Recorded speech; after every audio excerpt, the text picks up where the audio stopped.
একটা বালখিল্যতার তো একটা সীমা থাকে, তাই না? আমরা যে আলোচনাগুলো করছি আমাদের তো ন্যূনতম জ্ঞানের দরকার নেই, কাণ্ড জ্ঞানটা আছে তো। কেন বিএনপি কি এনসিপির মামা? দাবি করতে পারেন আপনারা ক্ষমতায় যাবেন, রাষ্ট্র না, কি করে জানেন আমরা ক্ষমতায় যাব? নির্বাচন হোক।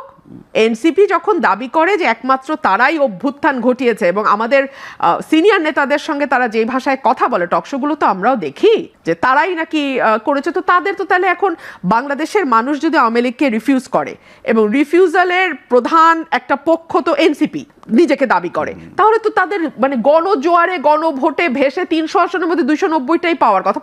পাওয়ার পরে তারা এজেন্ডা বাস্তবায়ন করুক। বিএনপি তো তাদের মামা না, খালুও না, তো বিএনপি কেন তাদের এজেন্ডা বাস্তবায়ন করবে? এই সরকারের বহুমুখিতা এত যে আমরা বুঝি না। আপনি একটা প্রশ্ন করেছিলেন এনসিপি তো মধ্যপন্থার কথা বলছে। আমি এনসিপির গঠনতন্ত্র তৈরি হয়েছে বলে জানি না, সম্ভবত তাদের এখনো কোনো গঠনতন্ত্র নাই।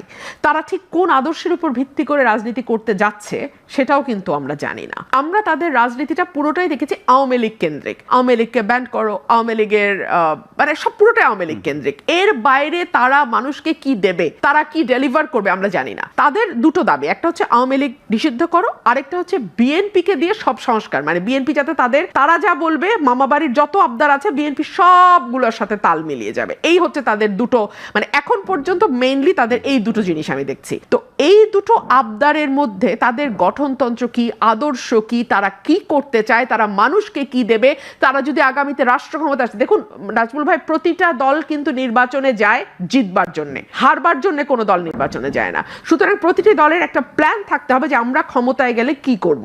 সেরকম কোনো কিছু ডেলিভার কিন্তু এখন পর্যন্ত আমরা এনসিপির কাছ থেকে পাই নাই। সুতরাং এনসিপি যতই নিজেকে মধ্যপন্থা বলুক বা যাই বলুক, আমি আসলে এটা আমি বুঝতে পারি না। তারা একটা কথা বলে যে আমূল সংস্কারের মাধ্যমে তারা নতুন রাষ্ট্র কাঠামো তৈরি করে আমূল সংস্কার, নতুন রাজনৈতিক বন্দোবস্ত। হ্যাঁ সেটা তো নিশ্চয়ই, তারা তাহলে ক্ষমতায় আসতে হবে তো তাদেরকে।